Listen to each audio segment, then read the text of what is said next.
नमस्कार साथियों, आप सबका आपके अपने यूट्यूब चैनल रोजगार जंक्शन पे स्वागत है। उम्मीद है आप सभी का स्वास्थ्य काफ़ी अच्छा होगा और आप काफ़ी अच्छे से तैयारियां कर रहे होंगे। दोस्तों, इस वीडियो में अपन जानेंगे कि जो आपका डॉक्यूमेंट वेरिफिकेशन है उसकी प्रोसेस क्या है। और कल मैंने एक वीडियो अपलोड किया था, तो उस वीडियो में मैंने आपको शुरू से लेके और अंत तक की जो डॉक्यूमेंट वेरिफिकेशन की प्रोसेस है उसके बारे में आपको बताया था।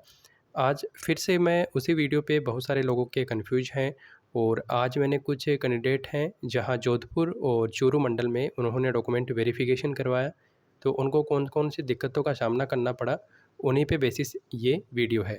इसके अलावा अपन यहाँ पे जानेंगे कि आप जब अपना डॉक्यूमेंट वेरिफिकेशन करवाते हैं तो कैसे पता चलेगा कि आपका जो डॉक्यूमेंट वेरिफिकेशन है वो सक्सेसफुली हो चुका है या फिर आपको कोई डॉक्यूमेंट जो है वो वापस से लेके वहाँ पे जाना है। तो ये चीज़ आपको कैसे पता चलेगी, इसके बारे में भी अपन यहाँ पे जानेंगे इस वीडियो में।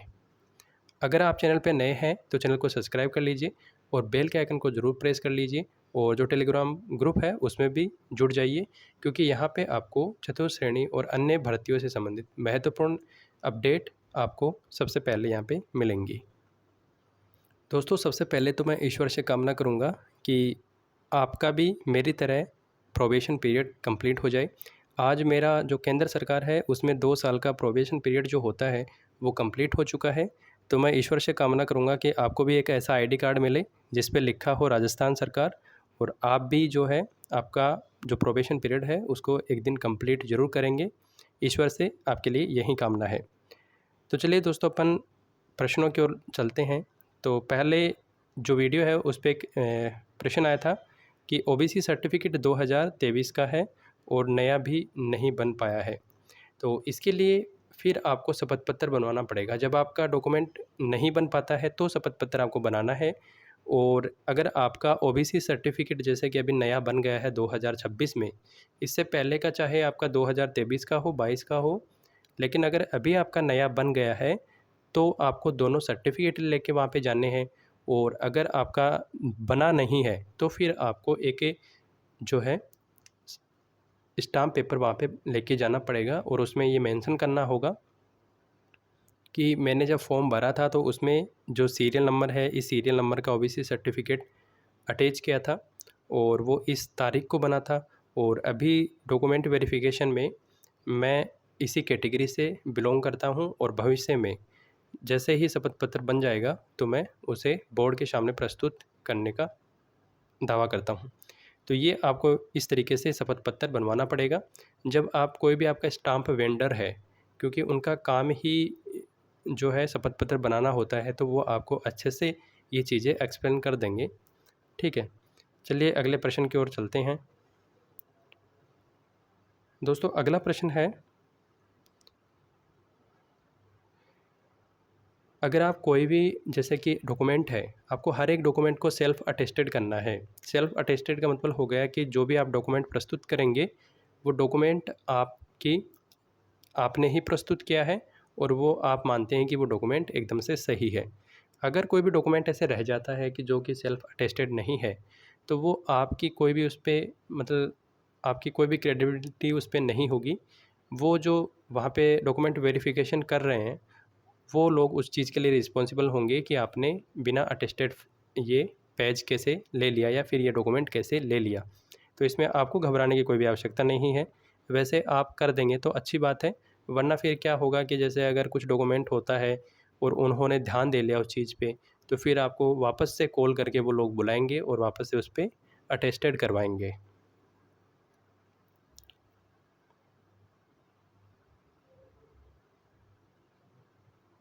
हाँ, ये ध्यान देने वाली बात है। अगर आपका 2019 का मूल निवास प्रमाण पत्र है तो टाइम का तो कोई भी इश्यू नहीं है।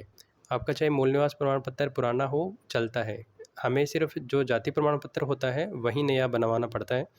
लेकिन दोस्तों, अगर आपके उसमें पिता के नाम में कोई मिस्टेक है तो वो आपको ज़रूर सही करवानी होगी। या तो आप नया मूल निवास प्रमाण पत्र बना सकते हैं, या फिर अगर आप वहीं प्रस्तुत करना चाहते हैं तो फिर इसके लिए आपको स्टाम्प की आवश्यकता ज़रूर पड़ेगी कि आपके जो मूल निवास के अंदर पिता का नाम है वो गलत है। इसके लिए आपको ज़रूर स्टाम्प बनवाना पड़ेगा, या फिर आप नया बनवा सकते हैं अभी 2026 का।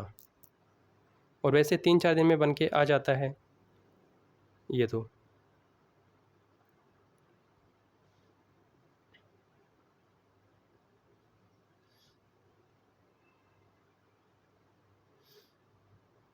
आपने तो सारे डॉक्यूमेंट तैयार कर लिए हैं। अब अगर आपको दिक्कत आएगी तो फिर सबको दिक्कत आनी है। तो आपको कोई भी दिक्कत नहीं आएगी। ये जो कैंडिडेट हैं इन्होंने कहा है कि इनके पास 2017 का है, फिर इन्होंने 2022 में बनवाया था और अब 2026 में भी बनवा लिया है। तो आप एक काम करना, ये जो आपने एप्लीकेशन फॉर्म के अंदर जो लगाया था ये 2022 वाला, ठीक है, और ये 26 वाला, ये दोनों आपको लेके जाने हैं और दोनों की फ़ोटोकॉपी दो दो सेट के अंदर आपको लेके वहाँ पे जानी है। फिर आपको किसी भी शपथ पत्र की आवश्यकता नहीं होगी।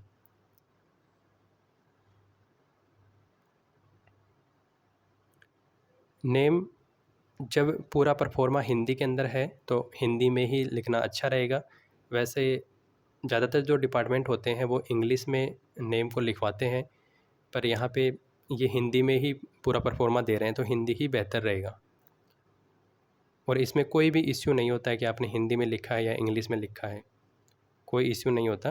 क्योंकि जो भी आपकी, जैसे आप जॉब लग जाएंगे तो जो भी आपका डाटा होगा वो जो आपने एप्लीकेशन फॉर्म फिलअप किया था उसके बेसिस पे होगा, और जो आपके 10th के मार्कशीट है, जो आपकी 12th की मार्कशीट वगैरह हैं, तो उनके बेसिस पे सारी चीज़ें होंगी। एक क्वेश्चन और भी था कुछ कैंडिडेट का कि उनके जो आधार कार्ड है और जो मूल निवास प्रमाण पत्र है उसमें एड्रेस में कुछ मिस्टेक्स आती हैं, जैसे कि उनकी पंचायत का नाम गलत होता है कई बार, या फिर उनके गांव का नाम होता है, वार्ड का नाम होता है, वो चेंज हो जाते हैं। तो इन दोनों डॉक्यूमेंट, जैसे कि आपका जो आधार कार्ड है, आधार कार्ड आपका पहचान का प्रमाण पत्र होता है, तो उसमें सिर्फ आपकी डेट ऑफ बर्थ, आपके पिता का नाम और आपकी फ़ोटो ये ही मैच की जाती हैं। कभी भी वो एड्रेस का प्रूफ आधार कार्ड को नहीं माना गया है। मूल निवास प्रमाण पत्र होता है तो उसमें क्या होता है कि आपका डिस्ट्रिक्ट सही होना चाहिए, आपकी जो तहसील है वो सही होनी चाहिए, और आपका स्टेट सही होना चाहिए। ये तीनों चीज़ें ही सही होनी चाहिए। और इसके अलावा आपका स्वयं का नाम और आपके पिता का नाम वो सही होना चाहिए। बस ये चीज़ें मैच करते हैं। आपके वार्ड वगैरह और आपका गांव वगैरह ये चीज़ें ज़्यादा मैच नहीं की जाती है। तो अगर इनमें कुछ मिस्टेक है तो आपको घबराने की आवश्यकता नहीं है। इनके लिए कोई एफ़िडेविट वगैरह नहीं बनवाना है। एफ़िडेविट जो है वहाँ पे एक्सेप्ट ही नहीं करेंगे। अगर आप हर एक छोटी-छोटी चीज़ों के लिए एफ़िडेविट लेके जाएँगे तो वहाँ पे एक्सेप्ट ही नहीं करेंगे आपका एफ़िडेविट। तो वो बेवजह आपका पैसा बर्बाद है।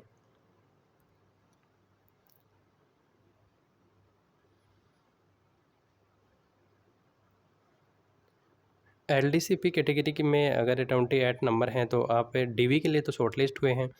और आपको अगर वहाँ पे प्रावधान किया गया है कि अगर आपने स्क्रूटनी फॉर्म खुला नहीं लिखा है यहाँ पे, अगर भरा नहीं है आपने स्क्रूटनी फॉर्म, तो इसके लिए है कि आप वहाँ पे 100 रुपये का जो पोस्टल ऑर्डर का जो स्टाम्प जो चालान होता है वो आपको वहाँ पे प्रस्तुत करना है।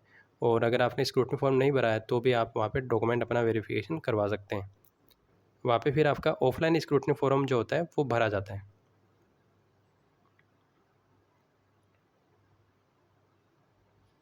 नहीं बनाना पड़ेगा एफिडेविट आपको, दोनों ही आप साथ में लेके जा सकते हैं। देखिए, एक डॉक्यूमेंट चाहिए आपका कास्ट सर्टिफिकेट का, जो कि आपने जब एप्लीकेशन फॉर्म फिलअप किया था उस समय प्रस्तुत किया था। अब उसमें क्या होता है कि कुछ कैंडिडेट ऐसे होते हैं, जैसे कि आपके जो एप्लीकेशन फॉर्म है वो 2024-25 में भरे गए थे, 24 में भरे गए थे, तो उस समय का जो मांगा गया था वो आपको भरना है। अब जब आपने भरा था तो उसमें आपने उसके नंबर भी दिए थे, तो वो तो डॉक्यूमेंट आपके पास होना ही चाहिए। अब क्या होता है कि वो कुछ लोगों के पास 2-3 साल पुराना होता है और वो उस टाइम नया नहीं बनवा पाते, और पुराना जो डॉक्यूमेंट है उसी के नंबर उसमें ऐड कर देते हैं एप्लीकेशन फॉर्म में। उसके बाद में अब नया बनवा बनवा लेते हैं। तो आपको दोनों साथ में लेके जाने हैं। और अगर आपके पास वो जो सही डॉक्यूमेंट है और जो उसी समय का है, तो आपको केवल वही डॉक्यूमेंट लेके जाना है, नया नहीं लेके जाना है। ठीक है? और अगर आपके पास 2 डॉक्यूमेंट हैं कास्ट सर्टिफिकेट, तो आपको एफ़िडेविट नहीं बनवाना है। एफ़िडेविट कब बनवाना होता है? एफ़िडेविट तब बनाना होता है जैसे कि अभी नया नहीं बन पा रहा है और आपने जो जो वहाँ पे भरा था फॉर्म के साथ, वो 5-6 साल पुराना था, तो फिर एफ़िडेविट बनाना पड़ता है कि मैं आज भी इसी कैटेगरी से बिलॉन्ग करता हूँ। और अगर भविष्य के अंदर कुछ भी गलत पाया जाता है कि जैसे ये झूठ हुआ कि मैं इस कैटेगरी से बिलॉन्ग करता हूँ तो फिर कार्रवाई होगी।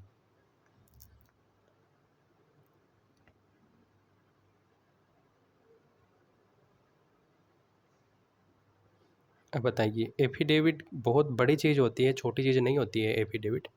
अब इस चीज़ के लिए आप एफ़िडेविट बनवा लेंगे तो इसका मतलब है कि आपने जो गलती की है वो गलती बिल्कुल से सही थी, तब एफ़िडेविट बनता है। एफ़िडेविट क्या होता है दोस्तों? एफ़िडेविट जैसे कि आपने कोर्ट के अंदर कुछ भी बयान कर दिया, तो वो चीज़ है कि आप वो एक डॉक्यूमेंट बन गया है। और कोर्ट के बाहर आप कुछ भी बयान कर रहे हैं, लिख रहे हैं, अगर उसको डॉक्यूमेंट बनाना है तो एफ़िडेविट काम आता है। तो अगर आप इसका बनवा देंगे तो इसका मतलब है कि आपने जो चीज़ लिखी थी वो एकदम से सही थी, वो गलती थी ही नहीं। अब आपको क्या ध्यान देना है कि जो आपका अभी आप जो चेकलिस्ट में भरेंगे तो उसमें बिल्कुल से सही होना चाहिए, और ऐसी छोटी-छोटी मिस्टेक्स वो बिल्कुल से भी नहीं देखने हैं, क्योंकि मैंने कैंडिडेट के साथ में रह के और डॉक्यूमेंट वेरिफ़िकेशन करवाया है चूरू के अंदर, तो वो ऐसी छोटी चीज़ें बिल्कुल से भी ध्यान नहीं दे रहे हैं, और ये चीज़ों पे ध्यान नहीं दिया जाता है दोस्तों। व्यक्ति की क्या-क्या चीज़ें सही होनी चाहिए? एक इसमें योग्यता 10वीं पास है, तो आपकी 10वीं की चीज़ बिल्कुल से सही होना चाहिए। आपका नाम क्या है, आपके पिता का नाम क्या है, आपकी डेट ऑफ बर्थ क्या है, वो एप्लीकेशन जो फ़ॉर्म है उसके अकॉर्डिंग 10वीं के अंदर बिल्कुल से सही होनी चाहिए। एक आपने जो जिस जाति का फ़ायदा लिया है, जैसे कि आप अगर एमबीसी कैटेगरी से हैं, तो आपको प्रस्तुत करना होगा कि आप एमबीसी कैटेगरी के हैं, तो आपको एमबीसी का सर्टिफ़िकेट जो कास्ट सर्टिफ़िकेट है वो बिल्कुल से सही होना चाहिए। इसके अतिरिक्त आप राजस्थान के मूल निवासी हैं, तो ये एक आपका ये डॉक्यूमेंट एकदम बिल्कुल से सही होना चाहिए। ये 3 चीज़ें जो हैं अगर आपके पास बिल्कुल से सही हैं, तो फिर आपने चाहे स्क्रूटनी फ़ॉर्म के अंदर कुछ मिस्टेक कर दी हो या फ़ॉर्म भरते समय कुछ मिस्टेक कर दी हो, वो सारी चीज़ें वहाँ पे सही हो जाएँगी। लेकिन ये 3 चीज़ें तो आपके पास बिल्कुल से सही होनी चाहिए।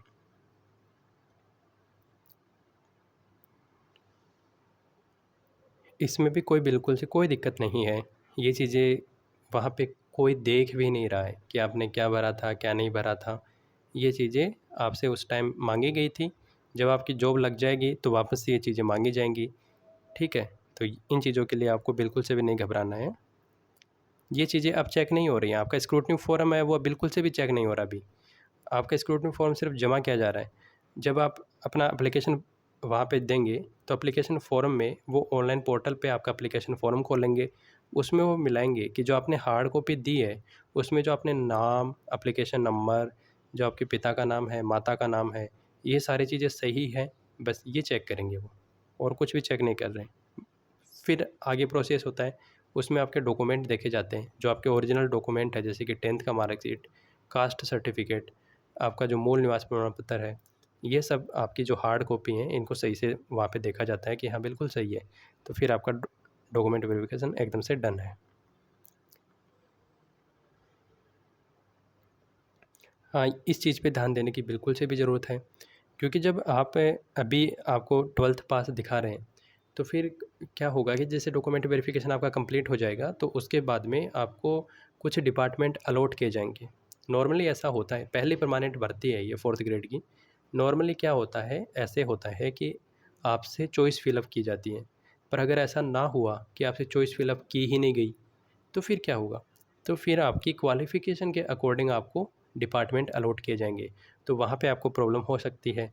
तो इस स्थिति में आपको अब क्या करना है कि जब आप डॉक्यूमेंट वेरिफ़िकेशन करवाने जाएँ, तो जो चेकलिस्ट है, उसमें आप अपनी हाईएस्ट जो क्वालिफ़िकेशन है, उसको ज़रूर मेंशन करें, वरना हो सकता है कि आपको अगर डायरेक्टली ही बिना आपसे चॉइस माँगे ही डिपार्टमेंट अलॉट कर दिए जाएँगे, तो प्रॉब्लम हो सकती है। फिर आपको कोई छोटा डिपार्टमेंट दिया जाएगा, जहाँ पे योग्यता 10वीं के समकक्ष मानी जाए। जैसे आपके पास अगर अच्छा कंप्यूटर का डिप्लोमा है, तो फिर क्या आपको जैसे सचिवालय वगैरह के अंदर पोस्टिंग मिलने के चांस ज़्यादा रहते हैं।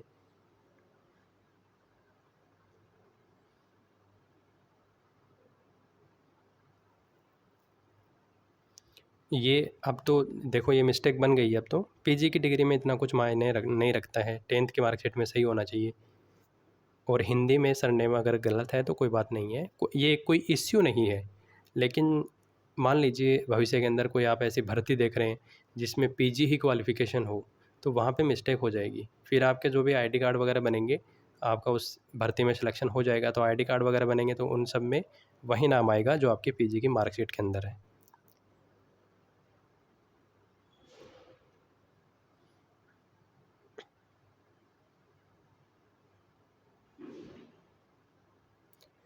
हाँ, मैंने अभी आपके प्रश्न का पहले ही जवाब दे दिया है, इसमें कोई दिक्कत नहीं होती है।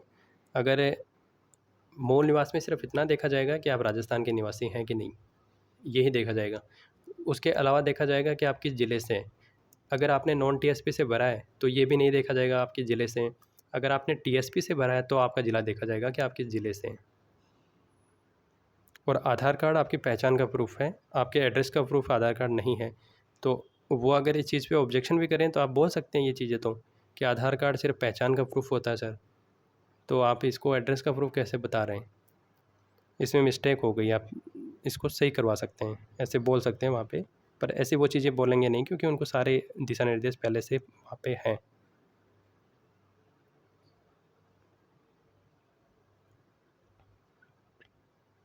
देखिए, अगर आधार कार्ड में प्रॉब्लम है तो कोई बात नहीं है, मूल निवास में भी है तो कोई बात नहीं है, लेकिन आपके 10th की मार्कशीट में ये प्रॉब्लम नहीं होनी चाहिए। आपने एप्लीकेशन फ़ॉर्म भरा है, उसमें जो आपका नाम है वो आपकी 10th की मार्कशीट से मैच किया जाएगा। अगर उसमें ये दिक्कत है, तो फिर आपको बनाना पड़ेगा एफ़िडेविट, कि जैसे कि मान लेते हैं किसी के पिता का नाम राम निवास है, तो राम आ गया, फिर स्पेस करके अगर निवास है और एक डॉक्यूमेंट है उसमें सीधा ही राम निवास है, तो फिर आपको ये एफ़िडेविट बनाना पड़ेगा कि राम निवास और राम स्पेस निवास ये एक ही व्यक्ति हैं और इनका संबंध आपसे है। ये बनवाना पड़ेगा फिर आपको एफ़िडेविट। दोस्तों, उम्मीद करता हूँ ये वीडियो काफ़ी हेल्पफुल रहेगा आपके लिए, और अगर आप चैनल पे नए हैं तो चैनल को सब्सक्राइब कर लीजिए, और आपके भी अगर कोई प्रश्न है तो आप हमें कमेंट कर सकते हैं, आपके प्रश्नों का बिल्कुल से उत्तर दिया जाएगा। जय हिंद, जय भारत, वंदे मातरम।